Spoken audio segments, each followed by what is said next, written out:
ನಮಸ್ಕಾರ ಎಲ್ಲರಿಗೂ ಹೆಂಗಿದ್ದೀರಾ. ನಾನಿವತ್ತು ನಿಮಗೆ ತೋರಿಸ್ಕೊಡ್ತಾ ಇದ್ದೀನಿ ನಮ್ಮೂರ ಕಡೆ ಮಾಡ್ತಕ್ಕಂಥ ಮುಳುಗಾಯಿ ಎಣ್ಣೆಗಾಯಿ ಹೆಂಗೆ ಮಾಡೋದು ಅಂತೇಳಿ. ಇದನ್ನು ನಾನು ಒತ್ತಟ್ಟಿಂದ ನೀಟಾಗಿ ತೋರಿಸ್ಕೊಬರ್ತಾ ಇದ್ದೀನಿ. ಹಂಗಾಗಿ ವಿಡಿಯೋ ಸ್ವಲ್ಪ ದೊಡ್ಡದಾಗಿದೆ. ನಿಮಗೆ ಟೈಮ್ ಇಲ್ಲ ಅಂತಂದರೆ ದಯವಿಟ್ಟು ಬೇಜಾರಾಗಿ ಹೋಗಬೇಡಿ. ಯಾಕಂದರೆ ತೋರಿಸಿದ್ರೆ ನೀಟಾಗಿ ತೋರಿಸ್ಬೇಕು ಅಂತೇಳಿ ನಾನು ಇದನ್ನು ಸ್ವಲ್ಪ ದೊಡ್ಡದಾಗಿ ಮಾಡಿದ್ದೀನಿ. ತುಂಬ ಅಂದರೆ ತುಂಬ ಚೆನ್ನಾಗಿರುತ್ತೆ. ಖಂಡಿತ ನಿಮ್ಗೆ ಇಷ್ಟ ಆಗೇ ಆಗುತ್ತೆ ಅಂತ ನನಗೆ ಅನ್ನಿಸ್ತಾ ಇದೆ. ಇದನ್ನು ಮಾಡೋದು ಕೂಡ ತುಂಬ ಸುಲಭ. ಬನ್ನಿ ಇದನ್ನು ಹೇಗೆ ಮಾಡೋದು ಅಂತೇಳಿ ನಾನು ನಿಮಗೆ ಸುಲಭವಾದ ವಿಧಾನದಲ್ಲಿ ತೋರಿಸ್ಕೊಡ್ತಾ ಇದ್ದೀನಿ. ನೀವು ಒಂದು ಸಲ ಇದನ್ನು ರುಚಿ ತಿಂದರೆ ಅಂತಂದರೆ ಪದೇ ಪದೇ ಮಾಡ್ಕೋತೀರ. ಅಷ್ಟು ಚೆನ್ನಾಗಿರುತ್ತೆ. ಬದನೆಕಾಯಿ ಎಳೆದು ಬೇಕಾಗುತ್ತೆ ಅಷ್ಟೇ. ಅದಕ್ಕೆ ನನಗಿವತ್ತು ಎಳೆ ಬದನೆಕಾಯಿ ಸ್ವಲ್ಪ ಸಿಗಲಿಲ್ಲ, ಹಾಗಾಗಿ ಇರೋದ್ರಲ್ಲೇ ಮಾಡಿ ತೋರಿಸ್ತಾ ಇದ್ದೀನಿ. ಯಾಕಂದರೆ ನಮಗಿಲ್ಲಿ ಬೇಕಾಗಿರೋ ಮುಳುಗಾಯಿ ಬೇಗ ಸಿಗೋದಿಲ್ಲ ಆ ಥರದ್ದು. ಹಾಗಾಗಿ ಬನ್ನಿ ಇದನ್ನು ಹೇಗೆ ಮಾಡೋದು ಅಂತೇಳಿ ನಾನು ನಿಮಗೆ ತೋರಿಸ್ತೀನಿ. ಇವಾಗ ಮುಳುಗಾಯಿ ತೊಗೋತಾ ಇದ್ದೀನಿ. ಮುಳುಗಾಯಿ ಅದೇ ಬದನೆಕಾಯಿ ಅಂತ ಹೇಳ್ಬಿಟ್ಟು ನಾನಿಲ್ಲಿ ಹತ್ತತ್ರ ಎಷ್ಟು ತೊಗೊಂಡಿದ್ದೀನಪ್ಪ ಅಂತಂದರೆ ಒಂದು ಅರ್ಧ kg ತೊಗೊಂಡಿದ್ದೆ. ಅದ್ರಾಗ ಒಂದೆರಡು ಬಲ್ತಿದ್ವು, ಅವನ್ನ ತೆಗ್ದಿದ್ದೀನಿ. ಅಂದರೆ ಒಂದು 350 ಗ್ರಾಮ್ ಇರ್ಬೋದು ಅಂತ ಅಂದ್ಕೊಂಡಿದ್ದೀನಿ. ಇವಾಗ ಇದನ್ನು ನೀರಲ್ಲಿ ತೊಳ್ಕೊಂಡಿದ್ದೀನಿ.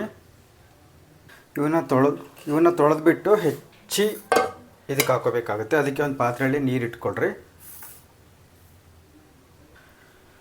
ಆಮೇಲೆ ಆ ನೀರಿಗೆ ಒಂಚೂರು ಉಪ್ಪು ಹಾಕಬೇಕು. ಯಾಕಂದರೆ ಅದೇ ಮುಳುಗಾಯಿನಾಗ ಏನಾರ ಕಹಿ ಅಂಶ ಇರುತ್ತೆ. ಕೆಲವೊಂದು ಮುಳುಗಾಯಿನಾಗೆ ಅದು ಸ್ವಲ್ಪ ಕಹಿ ಅಂಶನೂ ಆ ನೀರಾಗೆ ಬಿಟ್ಕೊಳುತ್ತೆ. ಆಮೇಲಿಂದ ಅವು ಕರಗೂ ಆಗೋದಿಲ್ಲ ಮುಳುಗಾಯಿ. ಅದಕ್ಕೊಂಚೂರು ಉಪ್ಪು ಹಾಕ್ಕೋಬೇಕು. ಉಪ್ಪು ಹಾಕ್ಕೊಂಬಿಟ್ಟು ಇವನ್ನ ಕಟ್ ಮಾಡ್ಕೋಬೇಕು. ನೋಡಿರಿ, ಇದೇನು ತೊಟ್ಟಿದೆ ಇದನ್ನು ಬೇಕಾದ್ರೆ ಪೂರ್ತಿ ಆದರೂ ತೆಗಿಬೋದು. ನೀವು ಪೂರ್ತಿ ಆದ್ರೂ ಈ ಥರ ತೆಗೀರಿ. ಅಥವಾ ಈ ಸಿಪ್ಪೆ ಬೇಕು, ತೊಟ್ಟಿನ ಬೆರಕೆ ಬೇಕು ಅಂದರೂ ಕೂಡ ನೀವು ಇಟ್ಕೋಬೋದು. ಈ ಕಡೆ ಸೀಳಬಾರ್ದು, ಈ ಕಡೆ ಹಿಂದ್ಗಡೆಯಿಂದ 4 ಭಾಗ ಮಾಡ್ಕೋಬೇಕು. ಹಿಂಗೆ ಈ ಥರ ಮಾಡಿಕೊಂಡು ನೋಡ್ಕೋಬೇಕು. ಏನಾದ್ರು ಹುಳಪಳ ಇದ್ದಾವೆ ಅಂತೇಳಿ ನೋಡ್ಕೋಬೇಕು. ಉಳ್ಕಪಳಕ್ಕೆ ಏನಾದರೂ ಇದ್ದಾವೆ ಅಂತ ನೋಡಿಕೊಂಡು, ಏನಿಲ್ಲ ಅಂತಂದರೆ ನೀರಾಗೆ ಹಿಂಗೆ ಹಾಕೋಬೇಕು. ಆ ನೀರಾಗೆ ಹಾಕೊಳ್ರಿ. ಅಥವಾ ನಿಮ್ಗೆ ಈ ಕೆಲವರು ತೊಟ್ಟು ಬೆರಕೆ ಹಿಂಗೂ ಬಿಡ್ತಾರೆ. ನೀವು ಹಿಂಗೂ ಬೇಕು ಅಂತಂದರೆ ತೊಟ್ಟಿನ ಬೆರಕೆನೇ ಕೂಡ ಬಿಟ್ಕೋಬೋದು, ಏನು ತೊಂದರೆ ಇಲ್ಲ. ಹಿಂಗೆ ಕಟ್ ಮಾಡ್ಕೊಳ್ರಿ. ಸ್ವಲ್ಪ ಎಳೆ ಮುಳುಗಾಯಿ ಇದ್ದರೆ ಚೆನ್ನಾಗಿ ಬರ್ತದೆ ರುಚಿ. ನೋಡಿ, ಈ ಥರ ಮಾಡಿಕೊಂಡು ನೋಡ್ಕೋಬೇಕು. ಹಿಂಗೆಲ್ಲರ ಉಳ್ಕಪಳಕ ಏನಾರು ಇದ್ದಾವೆ ಅಂತೇಳಿ 4 ಹೋಳು ಮಾಡ್ಕೊಂಡ್ರೆ ಗೊತ್ತಾಗುತ್ತೆ. ಉಳ್ಕಪಳಕ ಏನಾರು ಇದ್ದರೆ ಹಾಕೊಂಡು ನೀರಾಗೆ ಹಾಕೊಳ್ರಿ.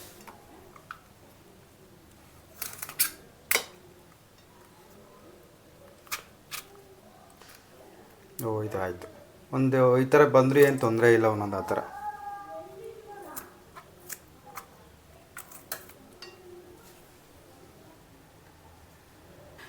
ಏನಾರು ತೀರಾ ದೊಡ್ಡವಿದ್ವಪ್ಪ ಅಂತಂದರೆ ನೀವು ಇದನ್ನು 2 ಹೋಳಿಗೆ ಕೂಡ ಕಟ್ ಮಾಡ್ಕೋಬೋದು, ಏನು ತೊಂದರೆ ಇಲ್ಲ.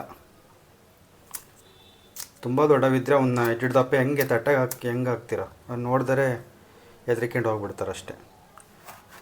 ಈ ಥರ ಒಂದು ಹೊಡ್ತಾ ಕಟ್ ಮಾಡ್ಕೊಂಡ್ರೆ ಆಗುತ್ತೆ. ಸ್ವಲ್ಪ ಇದು ಅಷ್ಟು ಎಳೆದಿಲ್ಲ. ಈ ತೀರಾ ಬಿಸಾಕೋದ್ಕಿಂತ ಒಂಚೂರು ಹಂಗೆ ಹಾಕೋಣಂಗೆ ಇದು ಮಾಡಿ.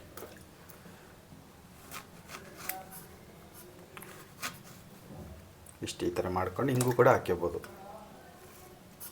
ತಡಿಬೇಡ, ಚಾಕು ಚೂಪಿಗಿಲ್ಲ. ಇವು ಮಂಡು ಗುದ್ಲೆ ಆಗ್ಯಾವ. ಇವು ಮುಳುಗಾಯಿ ಚೆನ್ನಾಗಿರೋ ಸಿಕ್ಕರೆ ಚೆನ್ನಾಗಿರ್ತವೆ. ಇವು ಸ್ವಲ್ಪ ಒಂಚೂರು ಬಲ್ತಂಗಿದ್ದಾವೆ. ನಿಮಗೆ ಎಳೆ ಮುಳುಗಾಯಿ ತಗೊಳ್ರಿ. ಚೂರು ಬಲ್ತಿದ್ದಾವೆ ಇವು. ಅಂದರೆ ಜಾಸ್ತಿ ಬಲ್ತಿದ್ರೆ ಸ್ವಲ್ಪ ಇದಾಗ್ತವೆ. ಮೀಡಿಯಮ್ ಆಗಿದ್ರೆ ಏನು ತೊಂದರೆ ಇಲ್ಲ. ಈಗ ಮಿಕ್ಸಿ ಜಾರಿಗೆ ಏನು ಹಾಕೋತೀನಿ ಅಂತಂದರೆ ಒಂದು ಈರುಳ್ಳಿ ತೊಗೊಂಡಿದ್ದೀನಿ. ಇಲ್ಲಿ ಒಂದು ಈ ಸೈಜೊಂದು ಈರುಳ್ಳಿ ತೊಗೊಂಡಿದ್ದೀನಿ. ಅದನ್ನು ಕಟ್ ಮಾಡಿಕೊಂಡು ಇದಕ್ಕೆ ಹಾಕೋತಾ ಇದ್ದೀನಿ. ಇದು ನುಣ್ಣಗೆ ರುಬ್ಬೋದಲ್ಲ, ಇದನ್ನು ಚಾಪ್ ಮಾಡ್ಕೋಬೇಕು. ನಿಮ್ಮ ಹತ್ರ ಏನಾದರೂ ಚಾಪರ್ ಇತ್ತು ಅಂತಂದರೆ ಸಣ್ಣಗೆ ಚಾಪ್ ಮಾಡ್ಕೊಳ್ರಿ. ತರಿಯಾಗಿ ಮಾಡ್ಕೋಬೇಕು. ನನ್ನ ಹತ್ರ ಈಗ ಸದ್ಯಕ್ಕೆ ಚಾಪರು ಅದೇನೂ ಇಲ್ಲ. ಹಂಗಾಗಿ ಈ ಜಾರಿಗೆ ಹಾಕೊಂಡ್ಬಿಟ್ಟು ಒಂಚೂರು ಆನ್ ಆ್ಯಂಡ್ ಆಫ್ ಮಾಡಿಕೊಂಡು ತರಿಯಾಗಿ ರುಬ್ಕೋತೀನಿ. ಇದಕ್ಕೆ ನಾನು 2 ಟೊಮೊಟೊ ಹಣ್ಣು ತೊಗೋತಾ ಇದ್ದೀನಿ. ಈ ಥರದ್ದು 2 ಟೊಮೊಟೊ ತೊಗೋತಾ ಇದ್ದೀನಿ. ನಿಮ್ಗೆ ಹುಳಿ ಜಾಸ್ತಿ ತಿನ್ನಲ್ಲ ಅಂತಂದರೆ 1.5 ಕೂಡ ತೊಗೋಬೋದು. ಇವಾಗ ಈ ಟೊಮೆಟೊ ಕೂಡ ಹಿಂಗೆ 4 ಹೋಳಿಗೆ ಮಾಡಿಕೊಂಡು ಇದಕ್ಕೆ ಹಾಕೋತಾ ಇದ್ದೀನಿ. ನನಗೇನೋ ಹುಳಿ ಜಾಸ್ತಿ ಆಗುತ್ತೆ ಅಂತ ಅನಿಸುತ್ತೆ, ಹಂಗಾಗಿ ಇವೆರಡನ್ನ ಉಳಿಸ್ತಾ ಇದ್ದೀನಿ. ನಿಮಗೆ ಗೊತ್ತಾಗುತ್ತಲ್ಲ ಹುಳಿ ಎಷ್ಟು ಬೇಕು ಅಂತೇಳಿ. 1.5 ಟೊಮೆಟೊ ತೊಗೊಂಡಿದ್ದೀನಿ ನಾನು. ಯಾಕಂದರೆ ಮುಳುಗಾಯಿ ಕಡಿಮೆ ಆದವು. ಅರ್ಧ kg ತಂದಿದ್ದೆ, ಒಂದು ಬಲ್ತಿತ್ತು, ಅದನ್ನು ಒಗಾಡ್ತೆ. ಹಂಗಾಗಿ 1.5 ಟೊಮೆಟೊ ತೊಗೊಂಡಿದ್ದೀನಿ. ಇಷ್ಟು ದಪ್ಪಂದು ಈರುಳ್ಳಿ ತೊಗೊಂಡಿದ್ದೀನಿ. ಆಮೇಲಿಂದ ಇಲ್ಲಿ ಬೆಳ್ಳುಳ್ಳಿ ನೋಡಿರಿ, ಬೆಳ್ಳುಳ್ಳಿ ಸ್ವಲ್ಪ ಹಾಕೋತಾ ಇದ್ದೀನಿ. ಇವು ಬಂದುಬಿಟ್ಟು ಸ್ವಲ್ಪ ದೊಡ್ಡ ದೊಡ್ಡವು ಇದ್ದಾವೆ. ಇವು ಸಣ್ಣ ಖಾಲಿಯಾಗಿದ್ದಾವೆ. ಒಂದು ಎಷ್ಟು ಹಾಕಿದ್ದೀನಿ, ಒಂದು 5-6 ತೊಗೊಂಡಿದ್ದೀನಿ ಅನಿಸುತ್ತೆ. ಒಂದಿಷ್ಟಿದು ಈ ಥರ ಸೈಜ್ ಇದ್ವು ಅಂತಂದರೆ ಒಂದು 5-6 ತೊಗೊಳ್ರಿ. ಸಣ್ಣವಾದರೆ ಒಂದು 3 ಹಾಕ್ಕೊಳ್ರಿ. ಬೆಳ್ಳುಳ್ಳಿನ ಇದಕ್ಕೆ ಹಾಕ್ಕೊಂಡಿದ್ದೀನಿ. ಇವಾಗ ಇದಕ್ಕೊಂದು ಸ್ವಲ್ಪ ಕೊತ್ತಂಬರಿ ಸೊಪ್ಪು ಹಾಕ್ಕೊಂಡು ತರಿಯಾಗಿ ರುಬ್ಕೋಬೇಕು. ನೋಡಿ, ಒಂದಿಷ್ಟು ಕೊತ್ತಂಬರಿ ಸೊಪ್ಪು ಕೂಡ ಇದನ್ನು ಸ್ವಲ್ಪ ತೊಳೆದ್ಬಿಟ್ಟು ಇದಕ್ಕೆ ಹಾಕೋತಾ ಇದ್ದೀನಿ. ಇವಾಗ ನೀರು ಪಾರೇನು ಹಾಕೊಳಕ್ಕೆ ಹೋಗ್ಬಿಡ್ರಿ.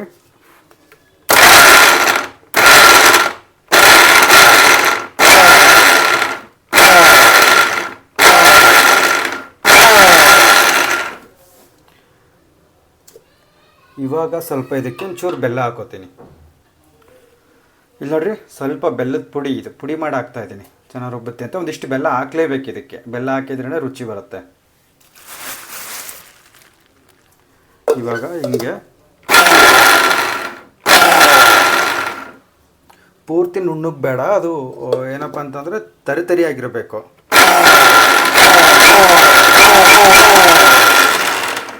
ಹಿಂಗೆ ಬೈಕ್ ಸ್ಟಾರ್ಟ್ ಮಾಡ್ತಿರಲ್ಲ ಆ ಥರ ಮಿಕ್ಸಿನ ಆನ್ ಆ್ಯಂಡ್ ಆಫ್ ಮಾಡಿಕೊಂಡು ಇದು ಮಾಡ್ಕೋಬೇಕು ನೀವು.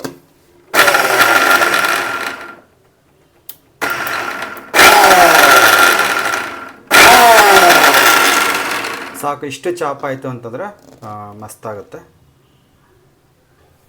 ನೋಡಿರಿ.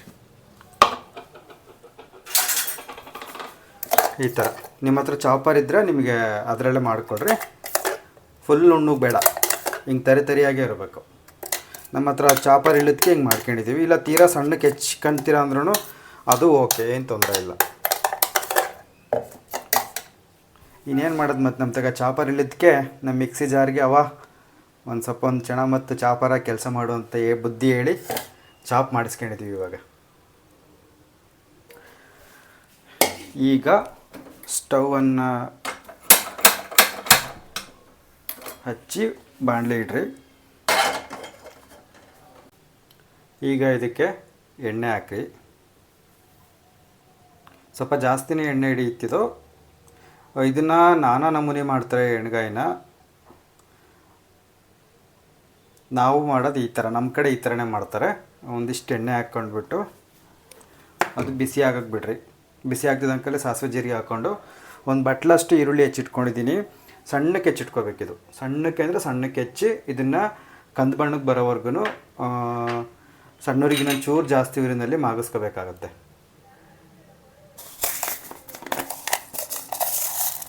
ಸಾಸಿವೆ ಹಾಕ್ರಿ. ಸಾಸಿವೆ ಕಾಳು ಸಿಡ್ತಿದ್ದಂಕಲೇ ಒಂದು 10 ಕಾಳು ಜೀರಿಗೆನ ಅದಕ್ಕೆ ಹಾಕ್ಬಿಡ್ರಿ. ಆಮೇಲಿಂದ ಸಣ್ಣದಾಗಿ ಹೆಚ್ಚಿಟ್ಕೊಂಡಿರ್ತಕ್ಕಂಥ ಈರುಳ್ಳಿನ ಇದಕ್ಕೆ ಹಾಕ್ರಿ.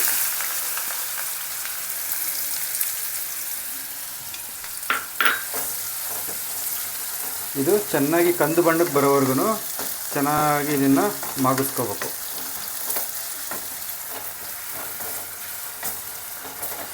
ಎಣ್ಣೆಯಲ್ಲಿ ಮುಳುಗಾಯಿನ ಎಣ್ಣೆಲಿ ಹುರಿದು ಕೂಡ ಮಾಡ್ಬೋದು. ಆದಷ್ಟು ಸ್ವಲ್ಪ ಎಣ್ಣೆ ಕಡಿಮೆ ಹಾಕೋಣ ಅಂತೇಳಿ ಈ ಥರ ಮಾಡೋದು. ನಮ್ಮ ಕಡೆ ಸಾಮಾನ್ಯ ಹಿಂಗೆ ಮಾಡೋದು.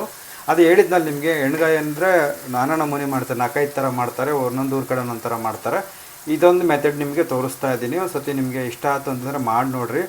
ನಿಮಗೆ ರುಚಿನೂ ಇಷ್ಟ ಆಗುತ್ತೆ ಅಂತ ನನಗೆ ಅನಿಸುತ್ತೆ.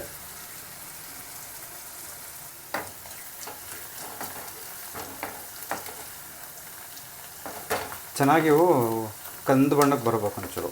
ಆಮೇಲಿಂದ ಇಲ್ಲೇನು ರುಬ್ಬಿಟ್ಕೊಂಡಿದ್ದೀವಿ, ರುಬ್ಬಿ ಅಂದರೆ ತರಿಯಾಗಿ ಮಾಡಿ ಇಟ್ಕೊಂಡಿದ್ದೀವಲ್ಲ, ಈ 3 ಬೆಳ್ಳುಳ್ಳಿ, ಈರುಳ್ಳಿ, ಟೊಮೆಟೊ ಹಣ್ಣು, ಇಂಥದ್ದು ಕೊತ್ತಂಬರಿ ಸೊಪ್ಪು ಹಾಕಿ ಅದನ್ನು ಇದಕ್ಕೆ ಹಾಕ್ಕೋಬೇಕಾಗತ್ತೆ. ಹಾಕ್ಕೊಂಡು ಅದನ್ನು ಕೂಡ ಮಾಗಿಸ್ಕೋಬೇಕಾಗತ್ತೆ.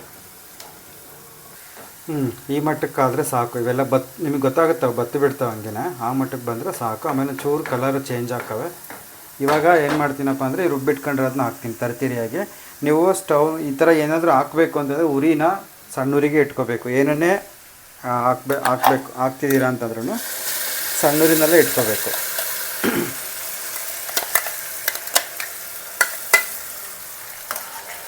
ಇದನ್ನು ಇದಕ್ಕೆ ಹಾಕ್ಬಿಟ್ಟು ಚೆನ್ನಾಗಿ ಮಾಗಿಸ್ಬೇಕಿದು. ಹಸಿ ವಾಸನೆ ಎಲ್ಲ ಹೋಗಿ ಸ್ವಲ್ಪ ಗಟ್ಟಿಗೆ ಆಗ್ತಾ ಬರುತ್ತೆ. ಅಲ್ಲಿವರೆಗೂ ಕೂಡ ಇದನ್ನು ನೀವು ಚೆನ್ನಾಗಿ ಮಾಗಿಸ್ಬೇಕು. ಸಣ್ಣೂರಿನಲ್ಲೇ ಮಾಗಿಸ್ರಿ, ಅಥವಾ ಸಣ್ಣೂರಿಗಿನ ಒಂಚೂರು ಜಾಸ್ತಿ ಉರಿ. ನಿಮಗೇನಾದರೂ ಖಾರದ ಪುಡಿ ಬಳಸಲ್ಲ, ನಾವು ಹಸಿಮೆಣ್ಸಿಕಾಯಿ ಬಳಸ್ತೀವಿ ಅಂತಂದರೆ ಹಸಿಮೆಣ್ಸಿಕಾಯಿ ಕೂಡ ಬಳಸ್ಬೋದು.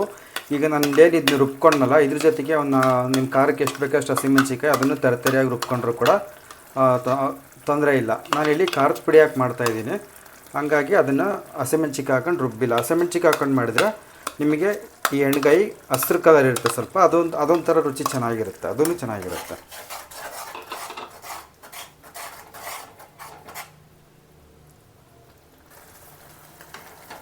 ಈ ಥರ ಎರಡಕ್ಕೆ ಮುರ್ಕೆ ಕೈ ಆಡಿಸ್ಕೊಂಡು ಈ ಸ್ವಲ್ಪ ಇದು ನೀರಿನ ಹಸಿ ವಾಸನೆ ಎಲ್ಲ ಹೋಗಿ ಗಟ್ಟಿಗಾಗೋವರೆಗೂ, ಒಂಚೂರು ಗಟ್ಟಿಗೆ ಬರುತ್ತದು, ಅಲ್ಲಿವರೆಗೂ ಹಿಂಗೆ ಗುರಾಡ್ಕೊತ ಇರ್ರಿ.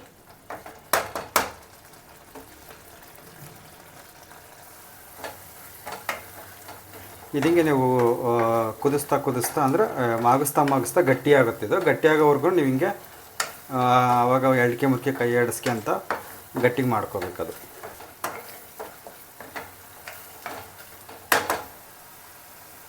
ನೋಡಿರಿ, ಈ ಟೈಮ್ನಾಗೆ ನಾನು ಏನು ಮಾಡ್ತೀನಪ್ಪ ಅಂದರೆ ಒಂದು 2 ಚಮಚದಷ್ಟು ಟೇಬಲ್ ಸ್ಪೂನ್ ಅಂತೀರಲ್ಲ, ಅದರ ಒಂದು 2 ಚಮಚದಷ್ಟು ತೆಂಗಿನಕಾಯಿ ಹಾಕ್ತಾಯಿದ್ದೀನಿ. ತೆಂಗಿನಕಾಯಿ ನೀವು ಬೇಡ ಅಂತಂದರೆ ಸ್ಕಿಪ್ ಮಾಡ್ಕೋಬೋದು, ನೀವು ಬೇಡ ಅಂತಂದರೆ ಬಿಡ್ರಿ ತೆಂಗಿನಕಾಯಿ ಹಾಕೋದು. ನಾವೊಂಚೂರು ಹಾಕ್ತೀವಿ, ಚೆನ್ನಾಗಿ ಬರುತ್ತೆ ಅಂತ, ರುಚಿನೂ ಚೆನ್ನಾಗಿರುತ್ತೆ, ಅದು ಇದೂ ಚೆನ್ನಾಗಾಗುತ್ತೆ ಅಂಥೇಳಿ. ಇವಾಗ ಮತ್ತಿದನ್ನು ಚೆನ್ನಾಗಿ ಮಾಗಿಸ್ಕೊಳ್ರಿ. ಈ ಟೈಮ್ದಾಗ ಒಂಚೂರು ಇವಾಗ ಅರಿಶಿನ ಹಾಕೋತೀನಿ ನಾನು. ಅದೇ ಕಾಯಿ ನಿಮ್ಮಿಚ್ಛೆ, ನಮಗೆ ಕಾಯಿ ಹಾಕ್ತೀವಿ ಎಲ್ಲ ಇದಕ್ಕೂ, ಹಂಗಾಗಿ ಇದಕ್ಕೂ ಸ್ವಲ್ಪ ಹಾಕ್ತಾಯಿದ್ದೀವಿ. ಒಂಚೂರು ಅರಿಶಿನ ಹಾಕೊಳ್ರಿ ಇದಕ್ಕೆ.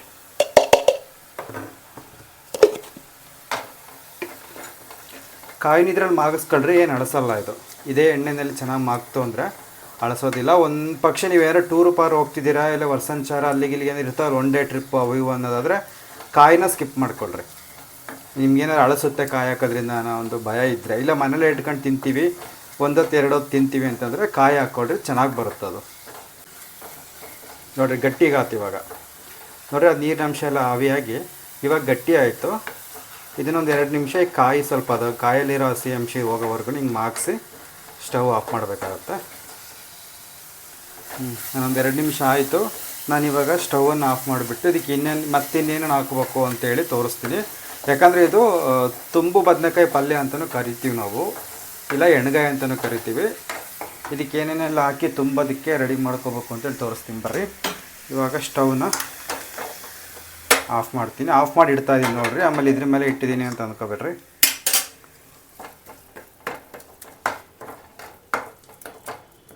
ಇವಾಗ ನಾನು ಇದಕ್ಕೆ ಹಾಕೋತಾ ಇದ್ದೀನಿ, ನೋಡ್ಕೊಳ್ರಿ. ರುಚಿಗೆ ಎಷ್ಟು ಬೇಕೋ ಅಷ್ಟು ಉಪ್ಪು, ನಿಮಗೆ ಗೊತ್ತಾಗುತ್ತಲ್ಲ ಎಷ್ಟು ಅಳತೆ ಬೇಕು ಅಂತೇಳಿ, ಅಷ್ಟು ಉಪ್ಪನ್ನು ಹಾಕೊಳ್ರಿ. ಆಮೇಲಿಂದ ಖಾರಕ್ಕೆ ಎಷ್ಟು ಬೇಕೋ ಅಷ್ಟು ಅಚ್ಕಾರದ ಪುಡಿ, ನಿಮ್ಮ ಖಾರ ನಿಮ್ಮ ಇಚ್ಛೆ, ಇದು ಎಷ್ಟು ಬೇಕೋ ಅಷ್ಟು ಹಾಕೊಳ್ರಿ. ಸ್ವಲ್ಪ ಕಡಿಮೆನೇ ತಿನ್ನಿರಿ, ಬೇಸಿಗೆ ಇವಾಗ ಜಾಸ್ತಿ ಖಾರ ತಿನ್ನಬಾರ್ದು. ಆಮೇಲೆ ನಿಮಗೆ ನಾನು ಇವಾಗಲೇ ತೋರಿಸಿದ್ದೆ, ನಾನು 3 ಪುಡಿ ಯಾವ್ಯಾವ ಪುಡಿಗಳು ಅಂತೇಳಿ. ಇದು ಹುರ್ಗಡ್ಲೆ ಪುಡಿ, ಇದನ್ನು ಕೂಡ ಮಿಕ್ಸಿ ಜಾರಲ್ಲಿ ಪುಡಿ ಮಾಡ್ಕೊಂಡಿರೋದು. 3 ಪುಡಿಗಳದೊಂದು ವಿಡಿಯೋ ಇದೆ, ನೀವು ಬೇಕಾದರೆ ನೋಡಿ, ಅವನ್ನು ಕೂಡ ಇಲ್ಲಿ ಹಾಕೋಬೇಕಾಗತ್ತೆ. ನಾನಿಲ್ಲಿ ಇದಕ್ಕೆ 1 ಚಮಚ ಪುಡಿ ಹಾಕೋತಾ ಇದ್ದೀನಿ ನೋಡಿರಿ. 1 ಚಮಚ ಹುರ್ಗಡ್ಲೆ ಪುಡಿ,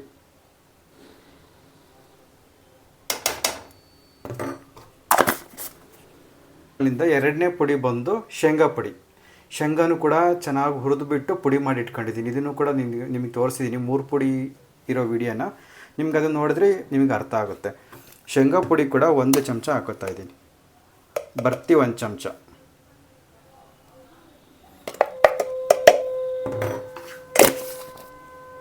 ಆಮೇಲೆ ಇದು ಬಂದು ಕುರಶನಿ ಪುಡಿ ಅಥವಾ ಹುಚ್ಚೆಳ್ಳು ಪುಡಿ ಅಂತ ಕರಿತೀವಲ್ಲ, ಇದನ್ನು, ಈ ಪುಡಿನೂ ಕೂಡ 1 ಚಮಚ ಅಥವಾ 1.5 ಚಮಚ ಹಾಕೋತಾ ಇದ್ದೀನಿ, ಬರ್ತಿ 1 ಚಮಚ. ಒಂಚೂರು ಜಾಸ್ತಿ ಇದ್ರೆ ನಡೆಯುತ್ತಿದ್ದು. ನಿಮಗೆ ಯಾರು ಜಾಸ್ತಿ ತುಂಬಕ್ಕೆ ಬೇಕು ಅಂತಂದರೆ ಇನ್ನೊಂದು ಚಮಚ ಕಡಲೆ ಪುಡಿ, ಹುರ್ಗಡ್ಲೆ ಪುಡಿ ಕೂಡ ಹಾಕೋಬೋದು. ಆವಾಗ ನಿಮಗೆ ಸರಿಯಾಗುತ್ತೆ, ಏನಾದ್ರು ಜಾಸ್ತಿ ಬೇಕು ಅಂತಂದರೆ ಗ್ರೇವಿ ಟೈಪು. ಇವಾಗ ಇದನ್ನು ನೀಟಾಗಿ ಕಲಿಸ್ಕೊಳ್ರಿ.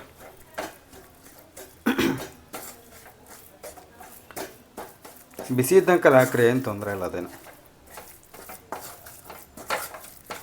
ನಾನಿಲ್ಲಿ ತೋರಿಸ್ತಾ ಇರೋದು ಹತ್ತತ್ರ ಒಂದು 300 ಗ್ರಾಮ್ ಮುಳುಗಾಯಿಗೆ 300 ಗ್ರಾಮ್ ಮುಳುಗಾಯಿಗೆ ಇಷ್ಟು ಅಳತೆ ಆಗುತ್ತೆ. ನೀವೇನಾದ್ರು ಜಾಸ್ತಿ ಮಾಡ್ತಿದ್ದೀರಾ ಅಂತಂದರೆ ಇವೆಲ್ಲವನ್ನೂ ಕೂಡ ಡಬಲ್ ಮಾಡ್ಕೊಳ್ರಿ, ಅವಾಗ ನಿಮಗೆ ಸರಿ ಹೋಗುತ್ತೆ ಅಷ್ಟೇ.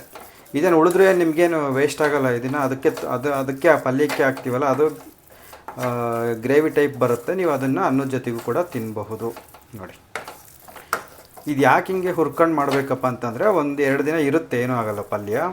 ಆಮೇಲೆ ಒಳಗಡೆ ಮುಳುಗಾಯಿ ಒಳಗಡೆ ತುಂಬಿರ್ತೀವಲ್ಲ, ಒಂಥರ ರುಚಿ ಚೆನ್ನಾಗಿರುತ್ತೆ ಅಂತ. ನೋಡಿ, ಈ ಥರ ಪೇಸ್ಟನ್ನು ನೀವು ರೆಡಿ ಮಾಡ್ಕೋಬೇಕು, ಮಸಾಲೆನ. ಗೊತ್ತಾಯ್ತಾ? 300 ಗ್ರಾಮ್ ಮುಳುಗಾಯಿ ಅಂತ ಇಟ್ಕೊಳ್ರಿ, 300-350 ಗ್ರಾಮ್.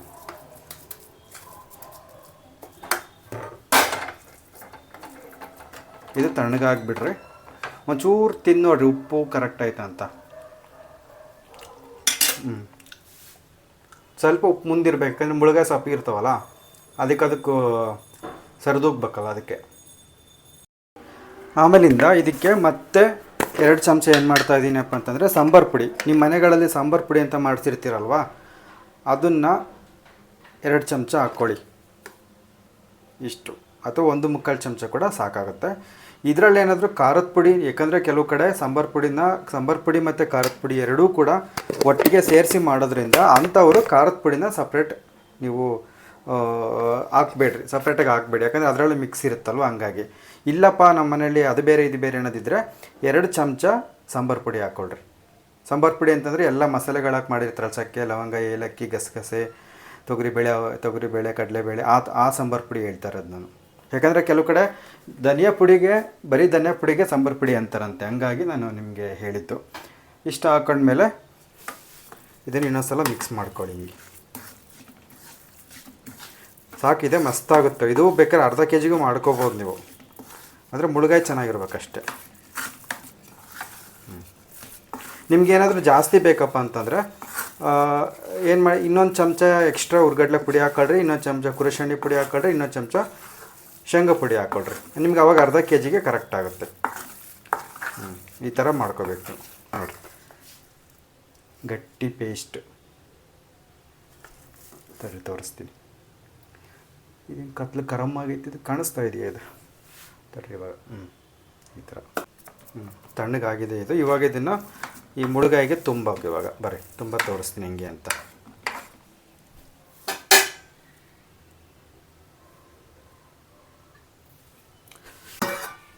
ಇಲ್ಲಿ ನೀರಲ್ಲಿ ಇಟ್ಕೊಂಡಿದ್ದೀವಲ್ಲ, ನಿಮಗೆ ತುಂಬ ತೋರಿಸ್ತೀನಿ ನೋಡಿರಿ. ನೀರು ಚೆನ್ನಾಗಿ ಕೊಡೋಕಳ್ರಿ, ಹಿಂಗೆ ನೀರು ಇಲ್ಲದೆ ಇರೋ ಥರ ನೋಡಿರಿ. ಈ ಥರ ಮಾಡ್ಕೊಂಬಿಟ್ಟು ನೋಡಿರಿ, ಉಪ್ಪಾಕಿಟ್ಟಿರೋದ್ರಿಂದ ಕರಗಾಗಿಲ್ಲ ಅವು. ಈ ಥರ ಮಾಡ್ಕೊಳ್ರಿ. ಹಿಂಗೆ ನಾನೇನು ಮಾಡ್ತಾಯಿದ್ದೀನಿ, ಈ ಥರ ಮಾಡ್ಕೊಳ್ರಿ. ಈ ಥರ ಮಾಡ್ಕೊಂಬಿಟ್ಟು ಇದ್ರೊಳಗಡೆಗೆ ಹಿಂಗೆ ಒಳಗಡೆಗೆ ಫುಲ್ಲು ತುಂಬ್ರಿ. ಹಿಂಗೆ ಗಟ್ಟಿಯಾಗೆ ತುಂಬ್ರಿ, ಹಿಂಗೆ ಒಳಗಡೆ ಹೋಗೋ ತನಕನೂ ತುಂಬ್ರಿ ಗಟ್ಟಿಯಾಗಿ. ಈ ಥರ ನೊರೀರಿ ಅಂತಾರಲ್ಲ, ಹಿಂಗೆ ಆ ಥರ ಚೆನ್ನಾಗಿ ನೊರಿಬೇಕು. ಆಯಿತಾ? ಹಿಂಗೆಲ್ಲ ತುಂಬಿದಾದಮೇಲೆ ಹಿಂಗೆ ಸ್ವಲ್ಪ ಹಿಂಗೆ ಒತ್ತಬೇಕು. ಹಿಂಗೆ ಎಕ್ಸ್ಟ್ರಾ ಇರೋದು ಬರುತ್ತೆ ಈ ಕಡೆಗೆ. ಆಯಿತಾ? ಹಿಂಗೆ ನೋಡಿ, ಈ ಥರ ತುಂಬಿದ್ದೀವಲ್ಲ, ಹಿಂಗೆ ತುಂಬಬೇಕು. ತುಂಬಿ ಇದೇ ಪ್ಲೇಟಾಗಿ ಇಟ್ಕೊಳ್ರಿ. ಹಿಂಗೆ ತುಂಬ್ಕೊತ ಬರ್ರಿ. ಹಿಂಗೆ ಎಲ್ಲದನ್ನು ಇದೇ ಥರ ತುಂಬ್ರಿ. ಲಾಸ್ಟಿಗೆ ಸ್ವಲ್ಪ ಹಿಂಗೆ ಅಮುಕ್ರಿ, ಹಿಂಗೆ ಒಂಚೂರು. ಅದು ಯಾಕಂದರೆ ಮಸಾಲೆ ತೀರಾ ಅವು ಬಾಯಿ ತೆರ್ಕೊಂಡಿದ್ರೆ ಇದ್ರಾಗೆ ಬಿಟ್ಕೊಂಡ್ಬಿಡ್ತಾವೆ. ಹಂಗಾಗಿ ಸ್ವಲ್ಪ ಒಳಗಡೆ ಗಟ್ಟಿ ಕೂರ್ಬೇಕಲ್ಲ, ಹಂಗಾಗಿ ಅಮುಕಿ ತುಂಬಿ ಆಮೇಲೆ ಒಂಚೂರು ಹಿಂಗೆ ಪ್ರೆಸ್ ಮಾಡ್ಬೇಕು. ಹಿಂಗೆ ಅಚ್ಚುಕಟ್ಟಾಗಿ ಕೂತ್ಕೊಳ್ರಿ, ಬಿಗಿಯಾಗಿ ಒಬ್ರಿಗೊಬ್ರು ಇಟ್ಕೊಂಡು ಅಂತ. ಹಿಂಗೆ ನಿಮ್ಗೆ ಕಾಣಿಸ್ತಿದೆ ಅಂತ ಅಂದ್ಕೋತೀನಿ. ಸ್ವಲ್ಪ ಲೈಟು ಆ ಕಡೆ ಈ ಕಡೆ ಆದಾಗ ಒಂಚೂರು ನಿಮಗೆ ಇದಾಗುತ್ತೇನೋ. ಹಿಂಗೆ ಎಲ್ಲವೂ ತುಂಬಿಟ್ಕೊಬರ್ರಿ. ಇಂಥವೇರೆ ಹಿಂಗೆ ತೀರಾ ದೊಡ್ಡವಿರ್ತಾವಲ್ವ, ಇವನೊಂಚೂರು ಹಿಂಗೆ ಅಂದ್ಕೊಳ್ರಿ. ಹಿಂಗೆ ಅವನ್ನ ಮುಳುಗಾಯಿನ ಸಪ್ರೇಟ್ ಒಂದು ಸ್ವಲ್ಪ ನೀರು ತೆಗೆದು ಇಟ್ಕೊಂಬಿಟ್ರಿ ಸೈಡಿಗೆ. ನನಗೆ ಇವಕ್ಕೂ ಕೂಡ ಹಿಂಗೆ ತುಂಬ್ಕೊಳ್ರಿ. ಹಿಂಗೆ ತುಂಬ್ಕೊಂಡ್ರಿ ಅಂತಂದರೆ ಆಯಿತು. ತೀರಾ ದೊಡ್ಡವಿದ್ದರೆ ಅವನ್ನೇನು ಯಾರಿಗಾರು ನೀಡೋಕ್ಕೂ ಒಂಥರ ಇದಾಗುತ್ತೆ. ಇವೇ ನೀವು ರೋಣ್ಗಲ್ಲಾಗಿದ್ದಾವಲ್ಲ ಅಂತ ಅಂದ್ಕೊತಾರೆ. ಅದಕ್ಕೇನ ತೀರಾ ದೊಡ್ಡವಿದ್ದವನು ಹಿಂಗೆ ಅಡ್ಡಕ್ಕೆ ಸೀಳ್ಕೊಂಡು ಮಾಡ್ಕೊಳ್ರಿ. ಹಿಂಗೆ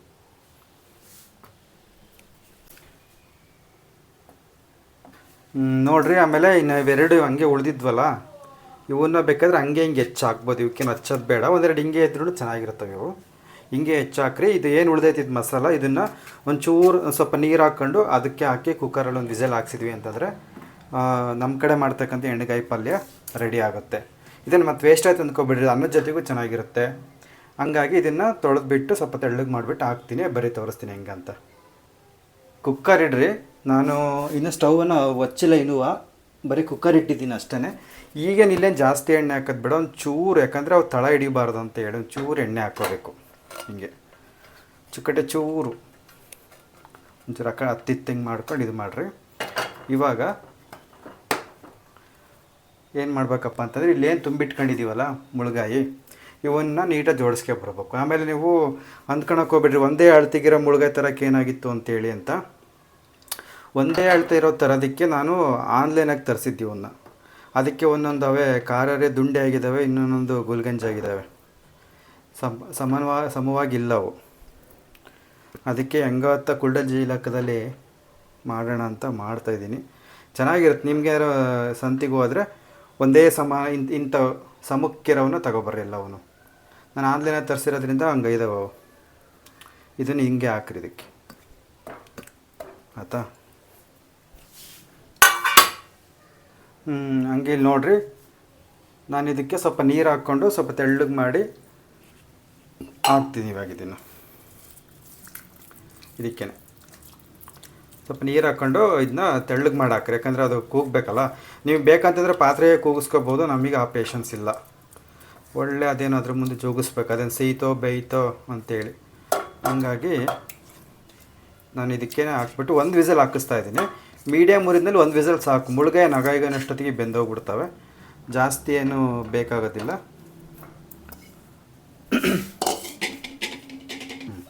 ನೋಡಿ, ಈ ಸ್ವಲ್ಪ ಎಷ್ಟು ನೀರನ್ನು ಹಾಕಿ ಇದಕ್ಕೆ ಹಾಕ್ತಾಯಿದ್ದೀನಿ. ಬೇಯೋಕ್ಕೆ ಎಷ್ಟು ಬೇಕೋ ಅಷ್ಟು ನೀರು. ಮತ್ತು ಈಗೇನು ಗುರಾಡೋಕ್ಕೆ ಏನು ಹೋಗ್ಬಿಡ್ರಿ, ಒಂದು ವಿಸಲ್ ಆದಮೇಲೆ ನೀವು ಅದನ್ನ ಆ ಕಡೆ ಈ ಕಡೆ ಮಾಡಬೇಕು. ಇಷ್ಟು ಹಾಕಿದ್ರಿ ಅಂತಂದರೆ ಇದನ್ನು ಅದೇನೋ ಇದ್ರದ್ದು ಮುಚ್ಚಳ ಮುಚ್ಚಿ ಒಂದು ವಿಸಲ್ ಹಾಕ್ಸಿದ್ರಿ ಅಂತಂದರೆ ನಮ್ಮ ಕಡೆ ಮಾಡ್ತಕ್ಕಂಥ ಎಣ್ಣೆಗಾಯಿ ರೆಡಿಯಾಗಿರುತ್ತೆ. ರೊಟ್ಟಿಗೆ ಅಕ್ಕಿ ರೊಟ್ಟಿ, ಜೋಳದ ರೊಟ್ಟಿ, ಚಪಾತಿ, ಅನ್ನದ ಜೊತೆಗೂ ಕೂಡ ಮಸ್ತಾಗಿರುತ್ತೆ. ಇವಾಗ ಕುಕ್ಕರಿನ ಮುಚ್ಚಳ ಮುಚ್ಚಿ ಸ್ಟವ್ ಹಚ್ಚಿ ಮೀಡಿಯಮ್ ಫ್ಲೇಮ್, ಹೈ ಫ್ಲೇಮ್ ಬೇಡ, ಮೀಡಿಯಮ್ ಫ್ಲೇಮ್ ಅಂತೀವಲ್ಲ, ಮಧ್ಯಮ ಉರಿ, ಸಣ್ಣ ಉರಿಗೆ ಚೂರು ಜಾಸ್ತಿ ಇಟ್ಟು ಒಂದೇ ಒಂದು ವಿಸಿಲ್ ಹಾಕಿಸ್ರಿ, ಪಲ್ಯ ರೆಡಿ ಆಗುತ್ತೆ. ಸ್ಟೀಲಿಂಗ್ ನಿಮಗೆ ಈ ಎಣ್ಣೆಗಾಯಿಗೆ ಎಣ್ಣೆ ಜಾಸ್ತಿ ಬೇಕು ಅಂತಂದರೆ ನೀವು ಇನ್ನೂ ಎಣ್ಣೆ ಬೇಕಾದ್ರೆ ಜಾಸ್ತಿ ಹಾಕ್ಕೋಬೋದು, ಕಡಿಮೆ ಬೇಕು ಅಂತಂದರೆ ಕಡಿಮೆನೇ ಹಾಕ್ಕೋಬೋದು. ಹಾಗೆ ನಿಮಗೆ ಗಟ್ಟಿಗೆ ಬೇಕು ಅಂತಂದರೆ ಕುಕ್ಕರ್ಗೆ ಸ್ವಲ್ಪ ನೀರನ್ನು ಕಡಿಮೆ ಹಾಕಿ, ಇಲ್ಲ ಸ್ವಲ್ಪ ತೆಳ್ಳಗಿರಬೇಕಂತಂದರೆ ಒಂದು ಕಪ್ ನೀರು ಜಾಸ್ತಿ ಹಾಕಿ ಚೆನ್ನಾಗಿ ಬೇಯುತ್ತೆ ಕೂಡ. ನೀವು ಅದು ಮುಳುಗಾಯಿ ಹಾಕ್ತಿದ್ದಂಗೆ ಒಂದು ಕಪ್ ನೀರು ಕೂಡ ಹಾಕಿಬಿಟ್ಟು ಆಮೇಲೆ ಮಸಾಲೆ ತೊಳೆದು ಹಾಕಿಬಿಟ್ಟು ಒಂದು ವಿಸಿಲ್ ಹಾಕಿಸ್ಕೊಂಡ್ರೆ ಎಣ್ಣೆಗಾಯಿ ಸಿಗ್ತೀನಿ. ಟಾಟಾ, ಬಾಯ್ ಬಾಯ್.